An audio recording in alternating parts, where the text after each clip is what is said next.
Welcome to movie today. இன்றைக்கி நாம் மலையாள படமான தியேட்டர்ஸில் ரிலீஸ் ஆகிருக்கிற சாத்தா பாச்சா படத்தோட ரிவ்யூ தான் பார்க்க போகிறோம். இந்த படத்தோட கதை என்னென்னா, இந்த படமே ஒரு WWE, அதாவது ரெஸ்லிங்கை பேஸ் பண்ணி போகிற மாதிரி தான் பண்ணியிருக்காங்க.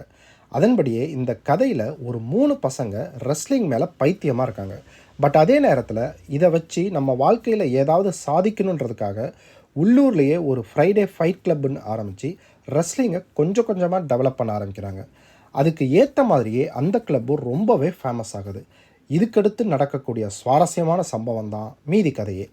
இப்போ வாங்க பாசிட்டிவ்ஸ் என்னென்ன, நெகட்டிவ்ஸ் என்னென்னு பார்ப்போம். பாசிட்டிவ்ஸ் என்னென்னா, ரெஸ்லிங்கை பேஸ் பண்ணி ஸ்க்ரீன் ப்ளே பண்ணியிருந்தது ரொம்பவே பார்க்குறதுக்கு அருமையாக இருந்தது.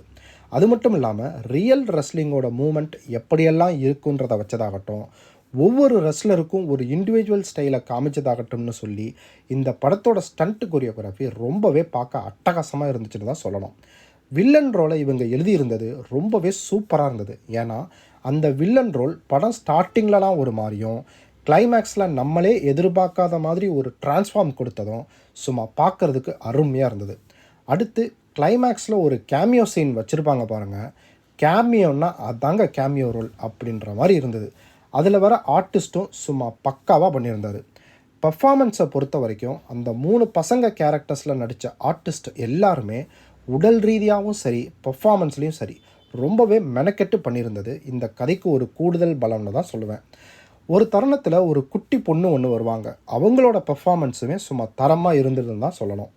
ஃபைனலாக சினிமாட்டோகிராஃபி, மியூசிக் அண்ட் எடிட்டிங்கை பொறுத்த வரைக்கும் எல்லாமே இந்த கதைக்கு ஒரு பெரிய ப்ளஸ்ஸாக தான் இருந்தது.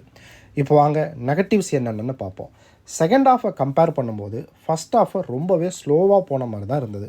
ஏன்னா ஃபஸ்ட் ஹாஃபில் இவங்க கதைக்குள்ளே வராமல் ரொம்ப இழுத்துட்டாங்கன்னு தான் சொல்லணும்.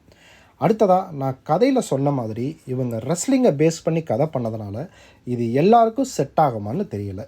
ஸோ மொத்தத்தில் இந்த படம் எப்படி இருந்துச்சுன்னா, நீங்கள் ஒரு ரெஸ்லிங்கோட ஃபேனாக இருந்தீங்கன்னா உங்களுக்கு இது ரொம்ப ரொம்ப பிடிக்கும். பட் மற்றவங்களுக்கு ஒரு ஒன் டைம் வாட்சபிள் மூவியாக இருக்கும்.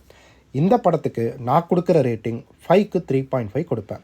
இதில் அடல்ட் கான்டென்ட்லாம் இல்லை. ஸோ ஃபேமிலியோடையே பார்க்கலாம். இந்த வீடியோ உங்களுக்கு பிடிச்சிருந்தா லைக் பண்ணுங்கள், ஷேர் பண்ணுங்கள் அண்ட் சப்ஸ்கிரைப் பண்ணுங்கள். இதில் ஏதாவது நிறை குறைகள் இருந்தால் கமெண்ட்டில் பதிவிடுங்க. தேங்க்ஸ்.